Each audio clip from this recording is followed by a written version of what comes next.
শ্রীমতী রাধারানী যখন কাঁদছে, সখীরা বলে রাই তুই দুঃখ করিস না। বলি শোন শোন, তোর বধূ কোথায় যাবে? যেখানেই যাক না কেন তার হাতে যে বাঁশিটা আছে না, ওই বাঁশি একমাত্র তোর নাম ছাড়া আর কিছু জানে না। শো কাহা যাব আপইয়া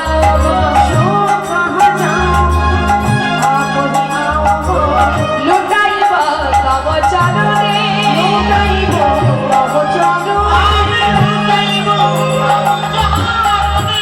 বলি যাক না কেন কথা বাজাবে, যাক না কেন কথা বাজাবে, যাক না কেন কথা বাজাবে, যাক না কেন কথা বাজাবে। রাধা নামের সাধাবাসী যাক না কেন কথা বাজাবে, রাধা নামের সাধাবাসী যাক না কেন কথা বাজাবে। লুটাইব তব চরণে, লুটাইব তব চরণে।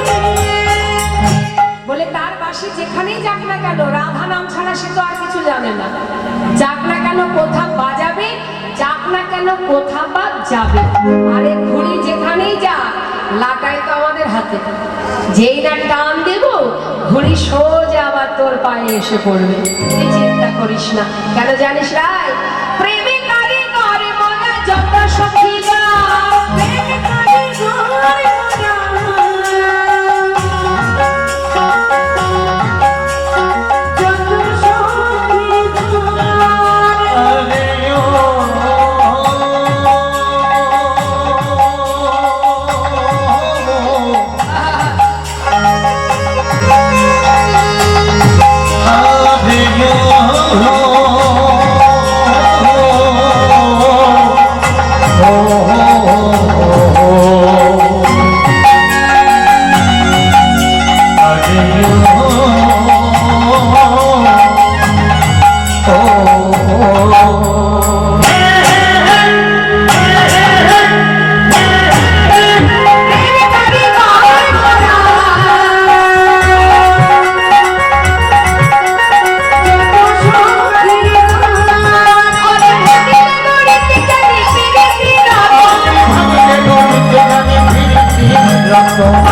মিলনকে ভাঙা, এই তো কাজ। আমরা হচ্ছে প্রেমের কারিগর, ভাঙি আবার গড়ি। তা বলি চিন্তা করিস না, তোর বধূকে আনতে হবে তো, সে আর যাবে কোথায় বল? রাধা ছাড়া তার আর কোনো থাকার জায়গা নেই। চিন্তা করিস না, তোর বধূকে আনতে পাঠাবো। তোর বধূ তো বড় চতুর, তাকে আনতে গেলে আমাদের দ্বারা হবে না। চতুরের শিরোমণিকে আনতে গেলে চাতুরানী বৃন্দাদুতিকে পাঠাতে হবে। এখন বৃন্দা সখীকে যেই না ডেকেছে, বৃন্দা সখী বলছে রাধে তোমার বধূকে আনতে হবে তো, তা তোমার বধূকে আনলে তুমি আমায় কি দেবে? বলছি শোন, তুই যদি এই আমার এই গজমতি হার আমি তোকে দিলাম।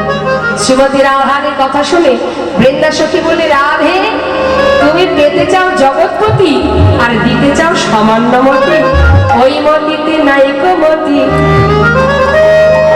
যদি তোমার বধূকে আমি এনে দিই, তুমি দেবে বাম চরণ, তোমার বধূ দেবে দক্ষিণ চরণ। শোনো রাধে, যদি একবার মিলন করাতে পারি, তোমাদের যুগল চরণ ধুলি আমার মাথায় দিবি।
করে নিই আর কিছু অঙ্গে মেখে দেয়। কেননা গোবিন্দকে আনা তো সহজ কথা নয়, তার কাছে যেতে গেলে কত বাধা আসে। কি গো মা, আসে না? ভগবানের সেবা দিতে গেলে অনেক বাধা আসে। ভগবান পদে পদে ভক্তকে পরীক্ষা করে, কেউ বুঝতে পারে কেউ পারে না। যদি বাধা পেয়ে কেউ যদি একবার পিছিয়ে যায়, সে তো আর তার কাছে পৌঁছাতে পারবে না। মা বলছে, সখী রে, তোর চরণ ধুলি দে, পথে যেতে যদি কোনো বাধা আসে, ওই চরণ ধুলি ছিটাতে ছিটাতে আমি গোবিন্দের কাছে যাব। তাই দে চরণ ধুলি কিছু নিজের সঙ্গে করে নিয়ে এবার রাধারানীর কথা মতো বৃন্দা সখী যাচ্ছে। মা তবে যাওয়ার কালে বলে দিয়েছে রাধারানী, শোন সখী, এই যে তুই যাচ্ছিস, আমার বধূ যেন বুঝতে না পারে যে আমি তোকে পাঠিয়েছি। কেন? নারী জাতির একটা মান আছে না, মানটা বজায় রাখিস। যদি দেখিস বধূ তোকে ডেকে কিছু বলছে, তোকে ডেকে ডেকে কিছু জিজ্ঞাসা করছে, তখন ধীরে ধীরে উত্তর দিবি, কিন্তু যেচে যেন তার কাছে গিয়ে কিছু বলতে যাস না। তাহলে না, এই যে নারী জাতি, তুইও নারী আমিও নারী, নারীর মানটা থাকবে না।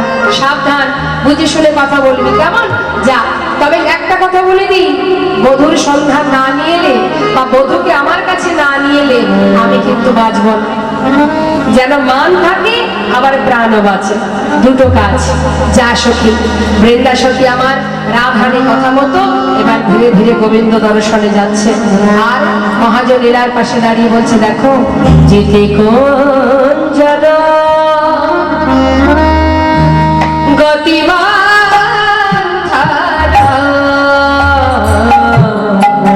চালক সবরা নারী, চালক সবরা নারী, চালক সবরা নারী, চালক সবরা নারী, যাবট তট বংশী বট, যাবট তট বংশী বট, যাবট তট বংশী বট, যাবট তট বংশী বট, বনহি বনহি হেরি, যাবট তট বংশী বট, বনহি বনহি হেরি, দুটি যায়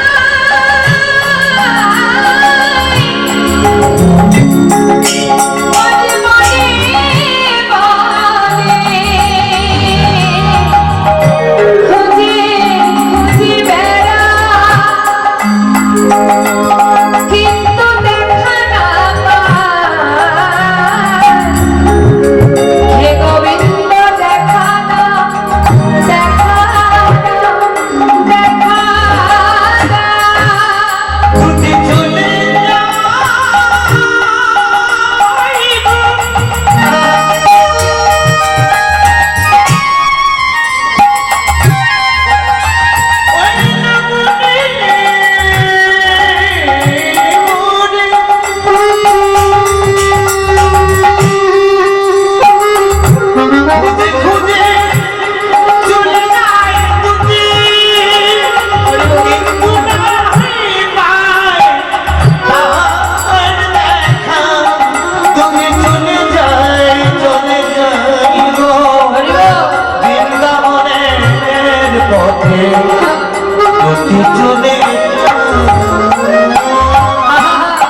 যাবট তট বংশী বট, বনহি বনহি হেরি।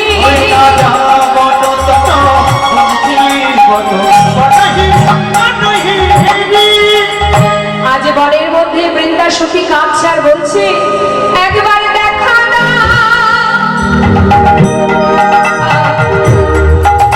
গোবিন্দ, শুনেছি তোমায় যদি কেউ ডাকার মতো ডাকে, তুমি নাকি তাকে সাড়া না দিয়ে থাকতে পারো না। কত জায়গায় খুঁজলাম তোমার, কোথাও পেলাম না। আমি যে রাধারানীকে কথা দিয়ে এসেছি, তোমার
পথের ধারে কাঁদছে মা, আর বলছে হে গোবিন্দ, বড় আশা করে এসেছি, তুমি কত সময় আমার ডাকে সাড়া দেবে না হে। শুনেছি তুমি নাকি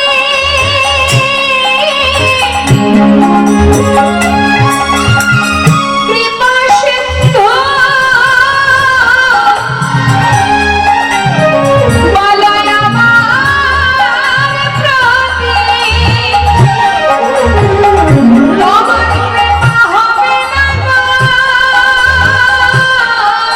শুনেছি তুমি নাকি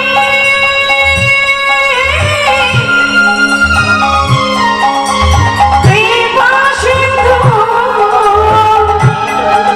তুমি আমার প্রতি কৃপা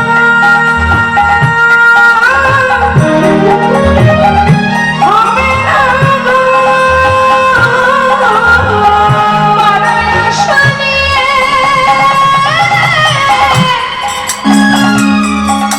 আমি এসেছি গো,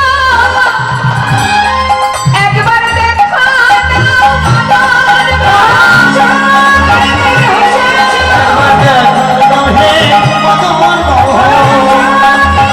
এসেছি গো, এসেছি গো,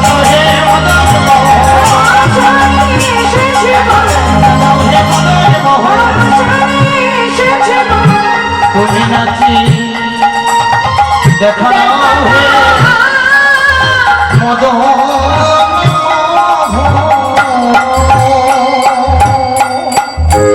পথের ধারে বসে কাঁদছে, চোখের জলে বুক ভাসছে।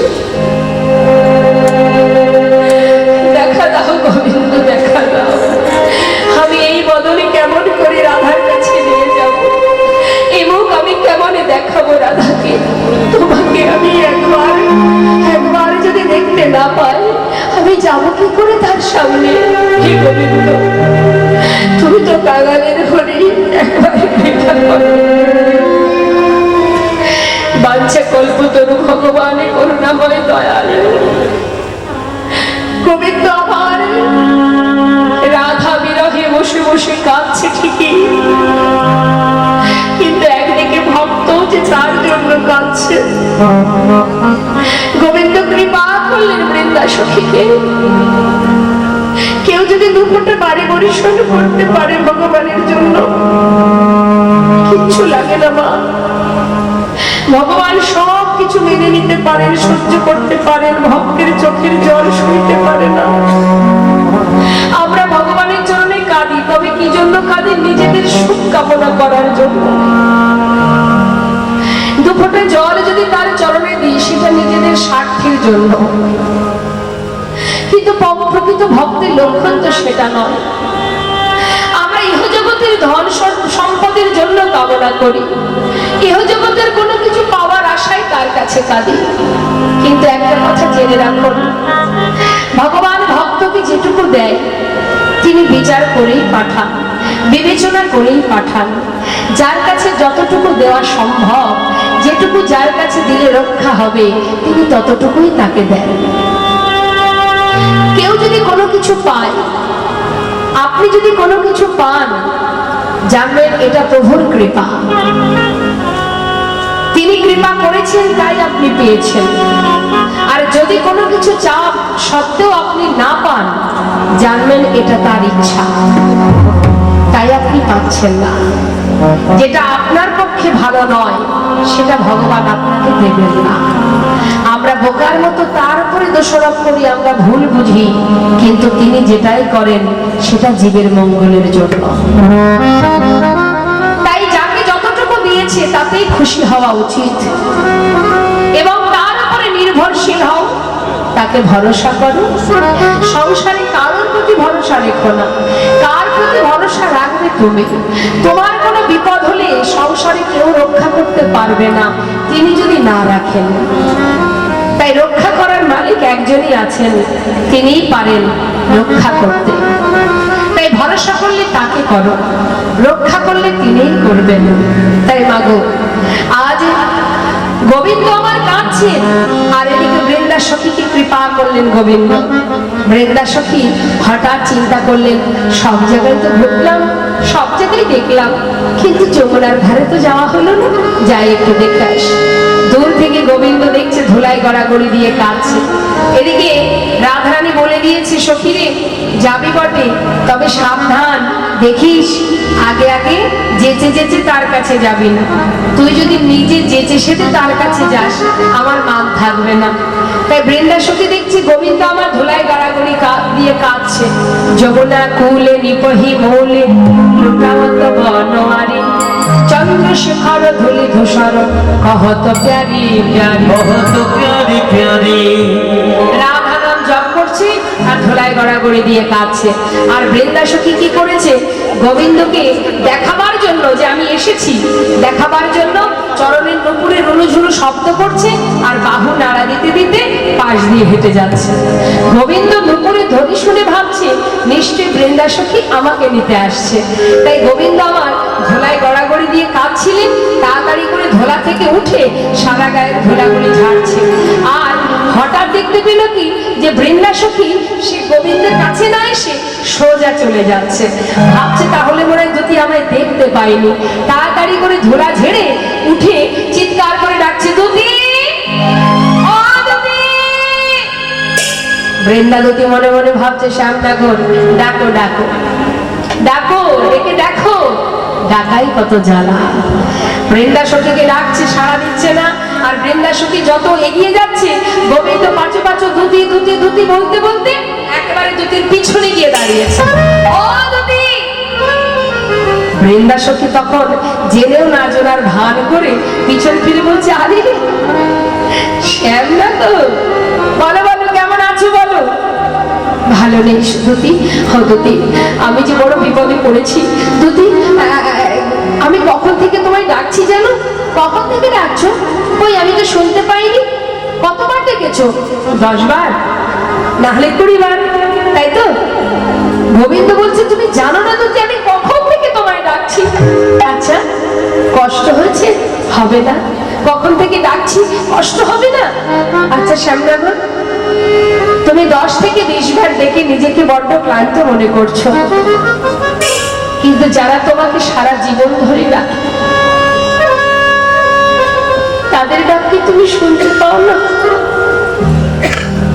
বলো, সারা জীবন ধরে যারা তোমার জন্য কাঁদছে তাদের ডাক কেন শুনতে পাও না তুমি?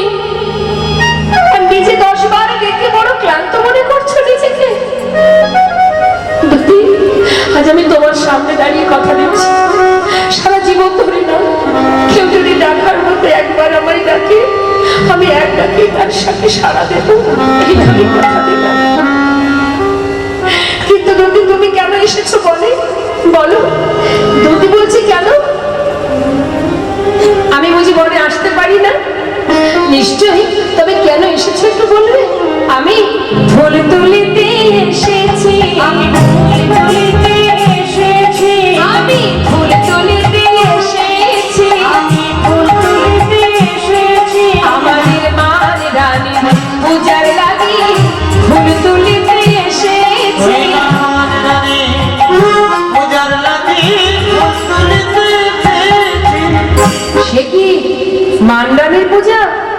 বাপরে বাপ, জগতে এত এত দেবী আছে, মানরানী বলে কোনো দেবী আছে কখনো জানেন কি? শুনেছেন মানরানী বলে কোনো দেবী আছে? শোনেননি। গোবিন্দ বলছে, মানরানী মানে তুমি কার কথা বলছো? আর কার কথা বলবো? আমাদের প্রেমময়ী রাধারানী। ও রাধারানী মান করেছে, সে মান এখনো ভাঙেনি। শ্যামনগর, সে কি আর ভাঙার কথা গো? সেই মান এখন বিশাল বড় হয়ে গেছে। তাই ভাবলাম পূজা করতে হবে, পূজার জন্য ফুল তুলতে এসেছি। ও দুটি ফুল পেয়েছো? বলছি পেয়েছিলাম একটা ফুল।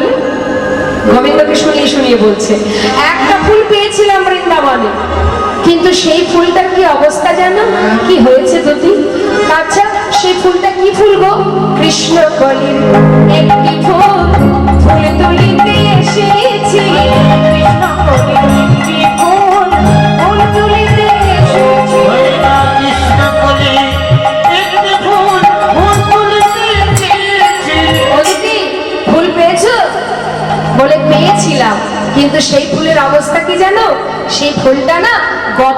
রজনীতে বাসি হয়ে ঝরে পড়ে গেছে। তাই গৌর হরি হরি। ওই যে গোবিন্দ চন্দ্রার কুঞ্জে গিয়েছিল, তাই বলছে ফুল একটা পেয়েছিলাম, সেটা গত নিশীতে বাসি হয়ে গেছে। হায় হায় হায়, আহারে। দেখুন মা, দুতির কথা কিন্তু গোবিন্দ বুঝতেই পারেনি। হরিনাম কৃষ্ণনাম বড়ই মধুর, যে জানে কৃষ্ণ ভজে সে বড় চতুর। দুতি যে কাকে উদ্দেশ্য করে কথাটা বললেন, দুতির কথা গোবিন্দ কিছুই বুঝতে পারেনি। বলছে, ও দুতি, একটা ফুল পেয়েছিলে তাও বাসি হয়ে গেল। আহা, আচ্ছা দুতি, একটা কথা বলবো কি? শোনো না, যে ফুল তুমি তুলতে এসেছিলে তার নাম কি? কৃষ্ণকলি। আমার নামও তো কৃষ্ণ, নামে নামে মিলে গেছে না? একটা কাজ করবে, তোমাদের এই মান্ডানির চরণে আমাকেই না হয় পুষ্প স্বরূপ উৎসর্গ করে দাও। এ কথা তুমি বলবে আমি জানতাম, কিন্তু বলি শোনো, হবে না গো, আমি তোমায় নিতে আসি না, তোমায় নিতে আসি না, তোমায় নিতে আসি না, তোমায় নিতে আসি না। ওই ধুলা ছেড়ে উঠলে কেন তোমায় নিতে আসি না, ধুলা ছেড়ে উঠলে কেন তোমায় নিতে আসি না। সে তো বুঝতেই পারছি তুমি আমাকে নিতে আসনি। ও দুতি, দুতি শোনো না, একটা কথা জিজ্ঞাসা করি, রাধারানীর মান এখন কেমন আছে গো? হায় হায়, কি আর বলবো শ্যামনগর, যে মান দেখেছিলে দ্বিপত্র কালে, দ্বিপত্র এখন সেই মান বেড়ে গেছে আরো ফুলে ফলে, আরো ফুলে ফলে। তার মানে কি মা? বলছে তুমি যখন রাধারানীর চরণ ধরে কাঁদছিলে তখন মানের অঙ্কুর হয়েছিল, মানে দুটো পাতা হয়েছিল। এখন সেই মান গাছ ডালে মূলে ফুলে ফলে বিশাল বড় হয়ে গেছে। গোবিন্দ ভাবছে সর্বনাশ, মাত্র দুপাতার মান আমি চরণ ধরে ভাঙাতে পারিনি, আর এত বড় মান আমি কি করে ভাঙাবো? দুতি গো, তুমি ছাড়া আমার আর গতি নেই, বলো না দুতি, আমি কি করবো? দুতি বলছে, শ্যামনগর তুমি কি করবে আমি জানি। কেন? যেখানে ছিলে রজনীতে তার কাছে যাও। নানা দুতি, এমন করে বলো না। ওগো, যদি কারোর পিপাসা পায় তার সামনে এক খণ্ড আগুন এনে দিলে কি আর তৃষ্ণা নিবারণ হয়? দুতি, তোমার কাছে আমি শরণ নিলাম, আমাকে পথ বলে দাও, আমি কি করবো এখন? দুতি চিন্তা করছে, বারবার যখন অনুনয় বিনয় করছে, ঠিক আছে ও শ্যামনগর, এই যে তুমি যাবে, যাবে রাধার কাছে। দেখো, আমি তো বলতে পারবো না, আমি কিন্তু কথা দিতে পারছি না যে রাধারানী তোমায় মানবে কিনা, তবে এত করে বলছো যখন, আমি একটা পথ বলতে পারি, উপায় বলতে পারি, তুমি চেষ্টা করে দেখতে পারো। কি পথ, কি উপায় আমাকে বলো, তুমি যা বলবে যদি আমি তাই করতে রাজি। পারবে? তাহলে শোনো, মালিনীর বেশি যদি যেতে পারো, মালিনীর বেশি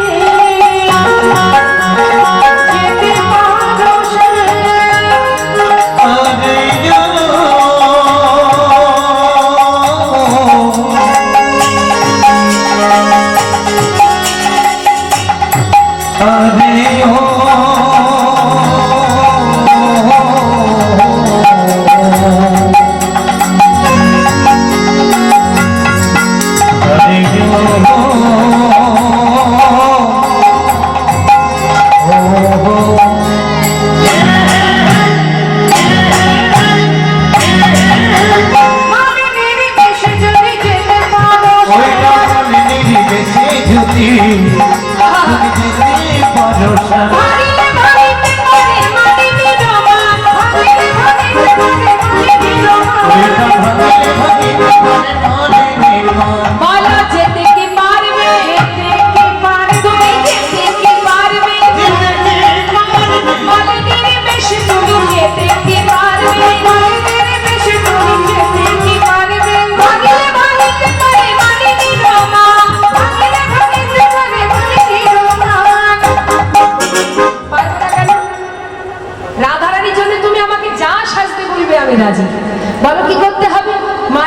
পরিধান করতে হবে, তাই হবে। তাহলে কোথায় পাবো? কেন বলে তোমার যে মা আছে তাকে স্মরণ করো, যোগমায়া যোগেশ্বরী মা, যোগমায়াকে স্মরণ করেই গোবিন্দ যত লীলা করেছেন। না, এই যোগমায়াকে দেখুন, যে সময় কংস মহারাজের কারাগারে গোবিন্দ এসেছিলেন। দেবকীর গর্ভ থেকে ভূমিষ্ঠ হওয়া মাত্রই বসুদেব মাথায় করে নিয়ে যখন চলে যান, এক কন্যা সন্তানকে ফিরিয়ে নিয়ে আসেন। আর সেই কন্যাকে অষ্টম সন্তান, অষ্টম গর্ভের সন্তান ভেবে যখন কিনা কংস মহারাজ তাকে বধ করবে বলে নিয়ে যান, হাত থেকে সরে গিয়ে উড়ে গিয়ে ওপরে উঠে কি বলেছিল, তোমারে বধিবে যে গোকুলে বাড়িছে সে। সেই যে রমণী, যে কন্যা, যে দেবী, তিনি হলেন যোগমায়া যোগেশ্বরী, নিতাই গৌর হরিব। আর মা দুর্গা, যিনি হচ্ছেন গোবিন্দের মহামায়া, ইনি হলেন যোগমায়া আর ইনি হলেন মহামায়া, যিনি বহিরঙ্গ শক্তি, আর যোগমায়া যিনি অন্তরঙ্গ শক্তি। আর সেই যোগমায়াকে যিনি না স্মরণ করেছেন, গোবিন্দ প্রত্যেকটি লীলা করেছেন মা যোগমায়াকে স্মরণ করে, যিনি যোগাযোগ ঘটান, লীলার সহায়কারিণী যিনি, সেই যোগমায়াকে যিনি না স্মরণ করলেন, মা যোগমায়া যোগেশ্বরী ছুটে এলেন গোবিন্দের কাছে।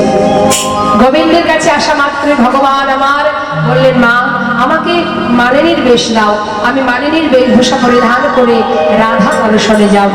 মা যোগমায়া মালিনীর বেশ পরিধান করালেন, আর সেই মালিনীর বেশ পরিধান করে গোবিন্দ আমার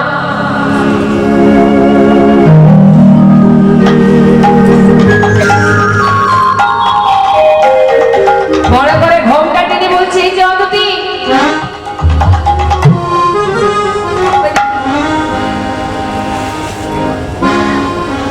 কেমন হয়েছে?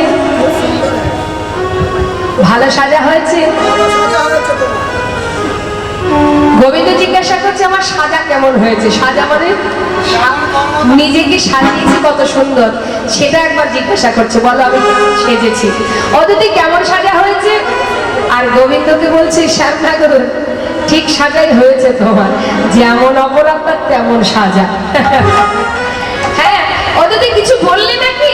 না না না না, বললাম তোমার খুব সুন্দর সাজা হয়েছে। হ্যাঁ, তা যদি এবার আমি তাহলে যাই? যাবে তো বটে, সাবধান। দেখো তোমার না হয় রাধা ছাড়া কত জায়গা আছে, মানে চন্দ্রাবতী কুঞ্জে গিয়েছিল তো, তাই বৃন্দাবতী বলছে, ও শ্যামনগর রাধা তোমাকে তাড়িয়ে দিলেও দুঃখ নেই, তোমার তো অনেক জায়গা আছে। কিন্তু যদি শোনে এই বুদ্ধি করে তোমাকে আমি মালিনী সাজিয়ে পাঠিয়েছি, এটা যদি জেনে আমাকে তাড়ায়, আমার তো তোমার মতো আর কোনো জায়গা নেই। শ্যামনগর একটু বুঝে শুনে হিসাব করে কথা বলবে, ঠিক আছে? ঠিক আছে, শোনো, দেরি না করে যাত্রা করো, আমি আগে যাব, তুমি আমার পিছনে আসবে। যদি রাধারানীর অভয় হয় তবে তোমাকে ভিতরে নিয়ে যাব। হ্যাঁ, শোনো, মালা বিক্রি করতে করতে যেতে হবে, কেমন? যাও, তবে সাবধান, বড় করে ঘোমটা দিও। তোমার ওই বাঁকা নয়ন আর ওই জোড়া ভুরু যে দেখবে সেই চিনতে পারবে। ঠিক আছে? ঠিক আছে, না তাহলে আর দেরি করো না, চলো দেখি। এবার গোবিন্দ আমার ঘোমটা দিয়ে মালা হাতে নিয়ে যাচ্ছে। তোমরা কেউ মালা নেবে গো অগব্রজবাসিনী, তোমরা কেউ মালা নেবে গো অগব্রজবাসিনী, মালা নেবে গো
ব্রজের অলিগলি নিয়ে যাচ্ছে মা। আর এদিকে সখীরা বলছে, বৃন্দা সখী বলছে, শ্যামনগর তুমি বাইরে থাকো, আমি চললাম ভেতরে। দেখি রাধারানী কি বলে। রাধারানীর কাছে যেই না এসেছে, রাধারানী বলছে, সখী আয়, আমার বধূ কোথায়? আরে শোন শোন রায়, কত জায়গায় খুঁজলাম, তোর বধূকে পেলাম না। তবে শোন, তুই যে বলেছিলি না বধূর জন্য মালা কিনবি, আমি না এক মালিনীর সন্ধান পেলাম। সে আমি সঙ্গে করে এনেছি তাকে। তুই যদি বলিস তাহলে আমি তাকে ভেতরে আসতে দিই। রাধারানী বলছে, যা সখী, দেরি করিস না, তাড়াতাড়ি ডেকে নিয়ে আমি আমার বধূর জন্য মালা কিনবো।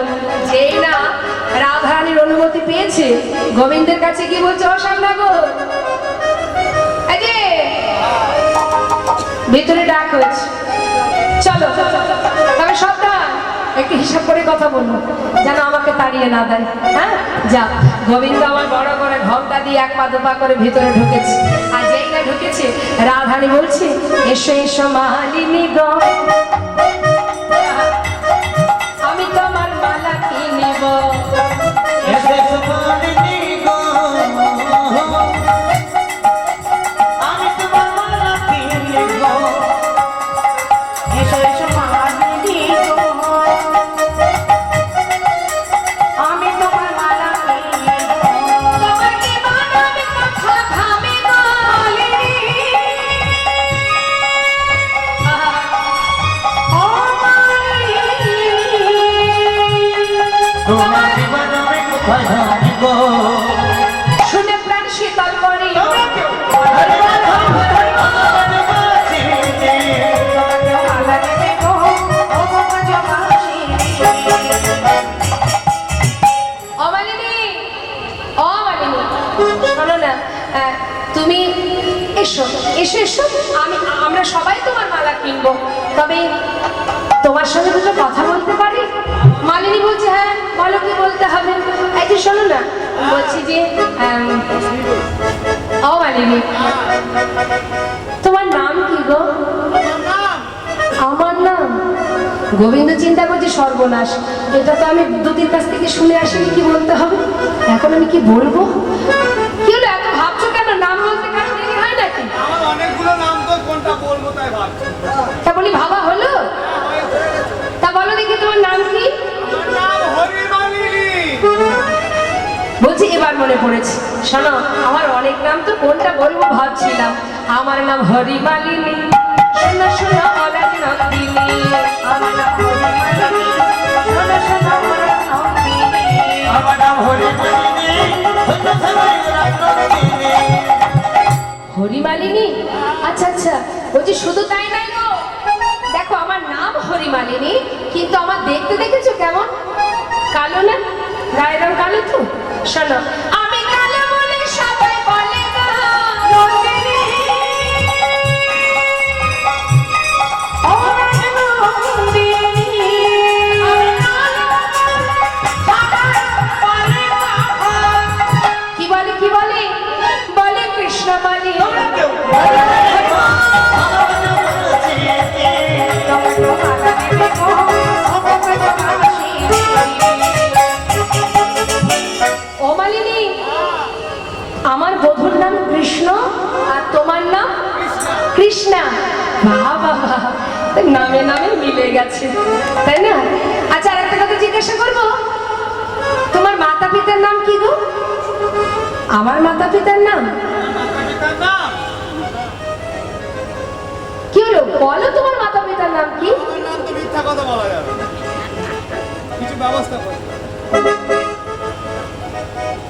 আমার মায়ের নাম সুযশোদা।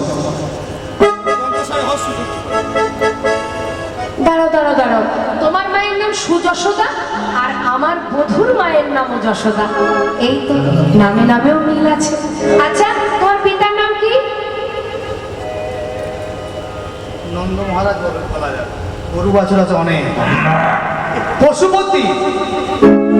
আরে পশুপতি মানে পশুদের পতি? আরে আমার বধূর পিতারও তো অনেক পশু আছে। আচ্ছা, এটাও তো মিল আছে। ও দুটি মালিনী, আরেকটা কথা জিজ্ঞাসা করবো। জানো, তোমার সঙ্গে কথা বলে আমার খুব আনন্দ হচ্ছে। বলি শোনো না, ও মালিনী, তোমার বাড়ি কোথায় গো? আমার বাড়ি? হ্যাঁ, আমার নাইকো ঘর বাড়ি। আমার নায়ক ঘর বাড়ি, শোনো শোনো ওরা নন্দিনী।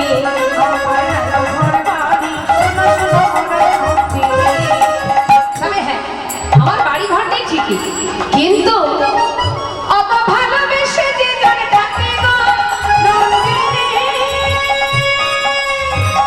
ও রাজ নন্দিনী।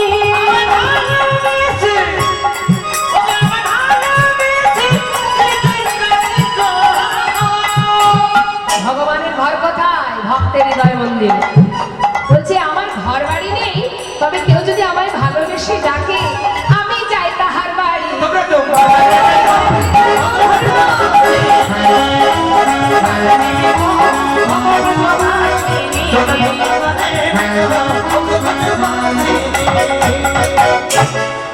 গোবিন্দ বলছে দেখো, সেই থেকে আমার সঙ্গে এত কথা বলে সময় নষ্ট করাচ্ছ, পরবর্তীতে যদি মালা না কেন আমি কিন্তু অভিশাপ দেব।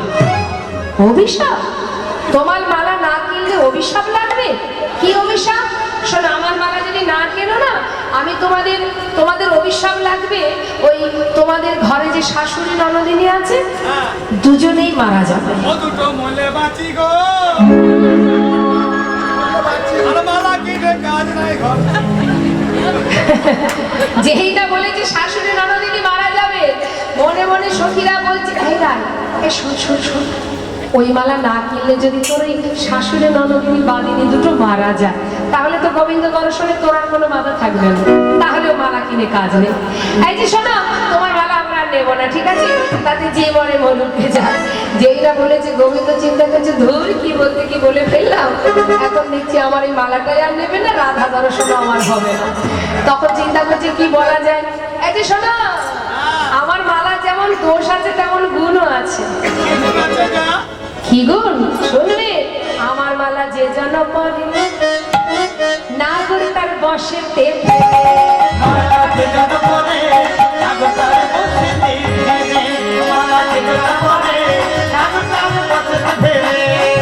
বলে পরো পরো, আহা পরো পরো মালা পরো গো, বলে পরো পরো মালা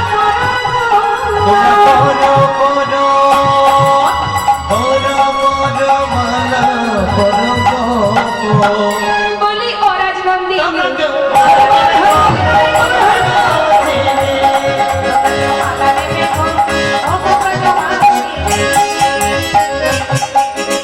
তার মানে বুঝতে পারছেন তো, কৃষ্ণ প্রসাদী মালা যদি কেউ পরে, নাগর তার বসে ফিরবে। মনে করুন বাড়ির কর্তা বসে মোটেও কথা শোনে না, যেতে বলেন ডান দিকে যায় বা দিকে। এই যে কথা শোনে না এমন কেউ আছে নাকি বাড়িতে? বাড়ির লোক কথা শোনে না আছে? হাত তুলে দেখান। কথা আমার এক মা হাত তুলে আবার নামিয়ে দিয়েছে, তার মানে বোঝা গেল কিছুটা শোনে কিছুটা শোনে না। ও তাহলে সবাই কথা শোনে? হাত যখন তুললেন না আমি ভাববো তাহলে কথা শোনে। কথা শোনে, যা বলেন তাই করে। যদি না শোনে তাহলে আজকে এই গোবিন্দের প্রসাদী মালাটা নিয়ে যান, গলায় একবার পরিয়ে দেবেন, আপনার মাথায় উঠবে আর বসবে, উঠবে আর বসবে। বলছে আমার মালা যে জন পরে নাগর তার বসে ফেলে। হ্যাঁ, এ কথাটা রাধারানী কি বলছে? কারণ গোবিন্দ চলে গেছে রাধাকে ছেড়ে। বলছে রাজনন্দিনী মালাটা পরো, তাহলে তোমার নাগর তোমার কথায় উঠবে বসবে। এখন হয়তো এখানে অনেকেই আছে, তারা মনে মনে ভাবছেন যে আমাদের তো স্বামী নেই, মানে নাগর নেই, তাহলে আমরা কেন মালা পরবো? এমনও কেউ আছে, মনে করুন ওই দেখাশোনা চলছে কিন্তু একেবারে বাধা পড়ছে না। হ্যাঁ, তা যদি গাঁট ছড়া দিয়ে বাঁধতে হয় তাহলে কি করতে হবে? কৃষ্ণপ্রসাদী মালাটা নিয়ে যেতে হবে, নিলে কি হবে? 1 বছরের মধ্যে নাগর চলে আসে। আর কবার বিয়ে করবে? 4 বার হয়ে গেছে।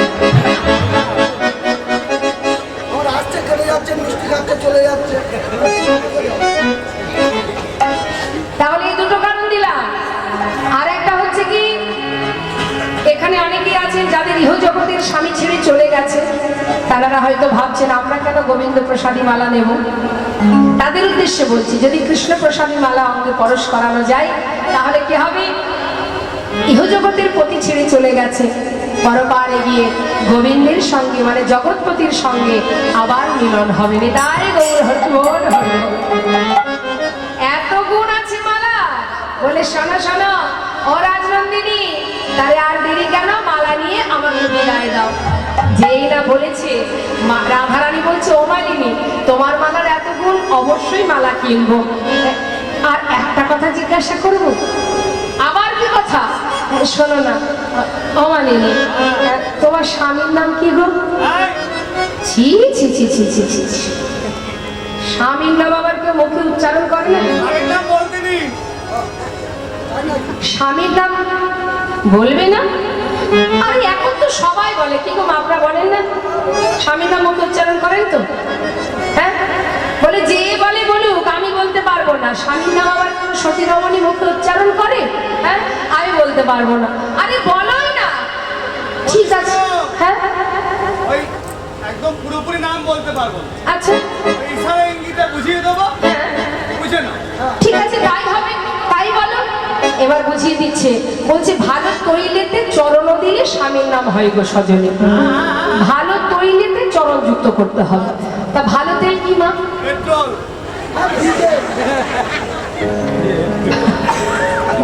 ভালো তেল কি? মায়েরা তো সর্বক্ষণ ব্যবহার করেন। ভালো তেলের নাম কি বলুন? হ্যাঁ আরে ভুল হোক না, বলুন।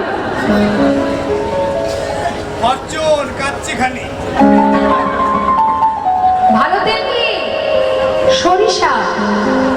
বলে দিলাম তাও বল। তাহলে কোন সরিষা ভালো? রাই সরিষা।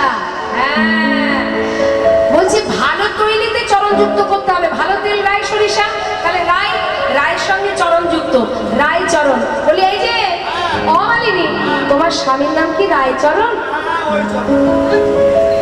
রাধানী চরণের দিকে আঙুলটা দেখিয়ে বলছে ও আমার রাজনন্দিনী, আমার স্বামীর নাম ওই চরণ। আচ্ছা আচ্ছা আচ্ছা, তো তোমার স্বামী ঘরে থাকে না, তুমি কেন মালা বিক্রি করো এই বয়সে? বলছে সে দুঃখের কথা আর কি বলবো রাজনন্দিনী। চিন্তা করছে রে, আমি তোমার কথা তোমাকেই শোনাবো। কি বলছে দেখুন, বলছে কি আর বলবো গো রাজনন্দিনী, আমার স্বামী আমাকে খুব আদর করে ডাকতো সুখময়ী বলে, ভালোবেসে ডাকতো সুখময়ী। একদিন পৌষ মাসের দিনে, কথাটা মন দিয়ে শুনবেন কি বলছে, পৌষ মাসের দিনে আমাকে বললো ও সুখময়ী একটু পিঠে পায়েস তৈরি করো না। আমি বললাম ঠিক আছে, বাজার থেকে যা যা লাগে নিয়ে এসো। স্বামী আমার সব কিনে নিয়ে এলো, এনে আমায় বললো সরগিন্নি রান্না করো, আমি একটা কাজে যাবো আর আসবো, এসে দুইজনে পিঠে পায়েস সেবা করবো। কি আর বলবো রাজনন্দিনী, সারাদিন সারা রাত ধরে পিঠে পায়েস তৈরি করে আমার স্বামীর আশাপথে নয়ন দিয়ে অপেক্ষায় আমার নিশি প্রভাত হয়ে গেল। স্বামী সারা রাত এলো না, এলো কখন জানো? পরের দিন প্রভাতে। আমার এত কষ্ট হলো, দুঃখে রাগে সেই পিঠে পায়েস সব আমি দূরে ছুঁড়ে ফেলে দিয়েছিলাম। স্বামী আমার উপরে অভিমান করে চলে গেছে। যেই না বলেছে রাধারানী বলছে আহা জানো মালিনী, তোমারও যে দশা আমারও সেই একই অবস্থা। কি আর বলবো গো, আবার আমার দশা, আমার দশা, আমার দশা, আমার দশা, আমার দশা, আমার দশা, আমার দশা, আমার দশা, একই যে হইল আমার দশা, আমার দশা, একই যে হইল তোমাতে আমাতে সব বাতাইতে হলো, তোমাতে আমাতে সব বাতাইতে হলো। এসো এসো সই পাতাবো, এসো এসো সই পাতাবো, এসো এসো সই পাতাবো, এসো এসো সই পাতাবো। তোমার দশায় আমার দশা, এসো এসো সই পাতাবো। আমার দশা, আমার দশা, এসো এসো সই পাতাবো। তোমাতে আমাতে সই পাতাইতে হলো। তোমাকে আমাকে সই পাঠাইতে হলো না। যেই না বলেছি তোমাতে আমাদের সই পাতাবো, গোবিন্দ চিন্তা করছে যা ছিল ছিল ভালো, এবার সই পাতাবে। গোবিন্দ বলছে দেখো শোনো, এই মুখে মুখে সই করলে কিন্তু মেনে নেব না। সই করতে গেলে একেবারে 3 শব্দ অঙ্গীকার করতে হবে। বলা যায় যদি ফসকে যায়। সই কথা বলতো? আচ্ছা ঠিক আছে, বলো কি করতে হবে। এই যে শোনো, আমার কি বলছে দেখুন, বলছে দেখো তুমি যে আমাকে সই বলবে, এই ধরো এখন আমার বয়স আছে, মালা বিক্রি করছি, একটা সময় আসবে আমি বৃদ্ধ হয়ে যাব, মালা বিক্রি করতে পারবো না, হ্যাঁ বুড়ি হয়ে যাব, তখন কি আমাকে সই বলবে? এই হলো এক সই। এই ধরো এখন আমি বনে ফুল পাই, মালা এই ফুল তুলে মালা বিক্রি করি। সব সময় তো আর বনে ফুল পাওয়া যায় না। যখন ফুল তুলতে পারবো না, মালা বিক্রি করতে পারবো না, না খেয়ে মরবো, তখন আমাকে সই বলবে? কটা সই হলো? 2টো হলো। এই ধরো আমি এখন নারী আছি, তুমি সই পাতানোর পরে আমি যদি পুরুষ হয়ে যাই, কি গো মা এখন হচ্ছে না? জগতের হালচাল দেখে কি মনে হয় কোনটা নারী কোনটা পুরুষ বোঝা যায়? বলছে আরে নারী তো নারী, পুরুষ পুরুষ, পুরুষ নারী আবার পুরুষ হয় নাকি? আরে হয় গো হয়। এই যে অত কথাই জানি না। হ্যাঁ তুমি বলো আমি এখন নারী আছি, পরে যদি পুরুষ হই তুমি কি আমাকে সই বলবে? 3 সই তো হয়ে গেল। বলছে দেখো ও সই, এই যে তোমাকে আমি সই বানালাম, সই করলাম, তা এখনো তোমার মুখটা দেখতে পেলাম না, একটু মুখটা দেখাও। এত বড় ঘোমটা কেন দিয়েছো? বলছে স্বামী তো ঘরে থাকে না, পথে চলি, মালা বিক্রি করে বেড়াই, আশেপাশে কোনো পুরুষের দিকে যদি নজর যায় সেই জন্যে ঘোমটা দিয়ে বেড়াই। আরে বাবা এখানে তো কোনো পুরুষ নেই, আমরা সবাই নারী, তো দেখি দেখি একটু মুখটা দেখাও। এখন তোমাকে সই পাতালাম, এসো নিজে হাতে তোমার সুন্দর করে কবরী বেঁধে দিই। গোবিন্দ চিন্তা করছে সর্বনাশ, এবার তো ঘোমটা ধরে টানাটানি, কি যে হবে, কোথায় যে আমার দাঁড়াবে, ঘোমটা ধরে পিছিয়ে যাচ্ছে। সখীরা বলছে যদি ঘোমটা না খোলো আমরা কিন্তু খুলে দেব। ওই দেখি দেখাও তোমার বদনটা। যেই না জোর করে সমস্ত সখীরা গিয়ে ঘোমটাটা খুলেছে, খোলা মাত্র কি দেখছে, জোড়া ভোর বাঁকা নয়ন দেখিয়াছি নীল, আজ মালিনীর বেশে ধনী বধুয়া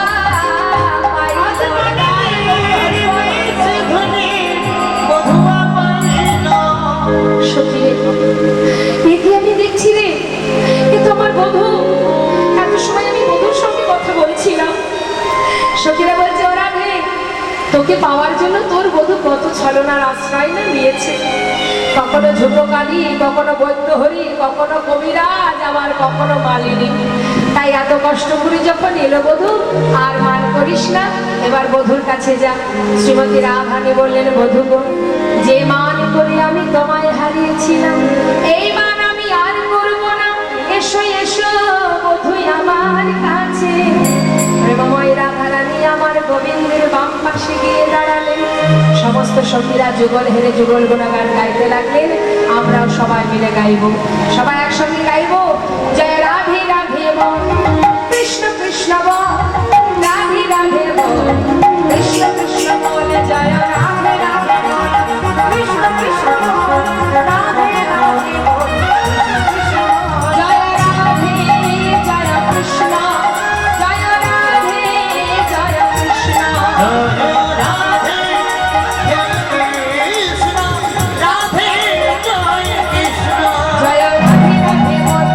কৃষ্ণ কৃষ্ণ বল, রাধে রাধে বল, কৃষ্ণ কৃষ্ণ বল,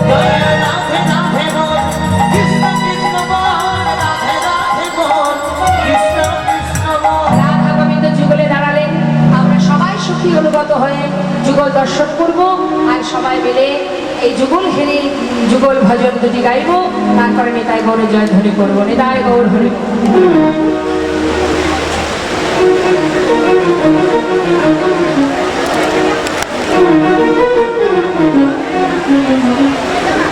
বৃন্দাবন ধাম অপার, জপে যা রাধে রাধে।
আমরা শ্রবণ করব।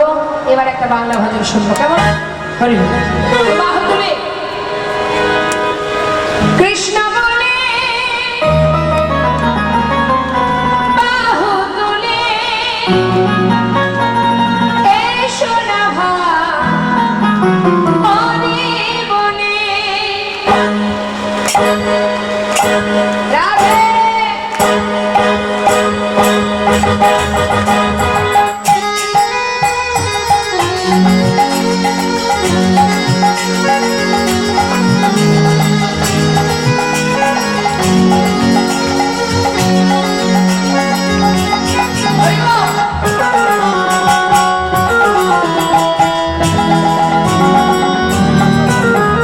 কৃষ্ণ বলে দুটি বাহু তুলে এসো না ভাই হরি বলে। কৃষ্ণ বলে তুমি বাহু তুলে এসো না ভাই হরি বলে। এ নামে নাই কোনো ভয়, এ নামে আছে শুধু জয়।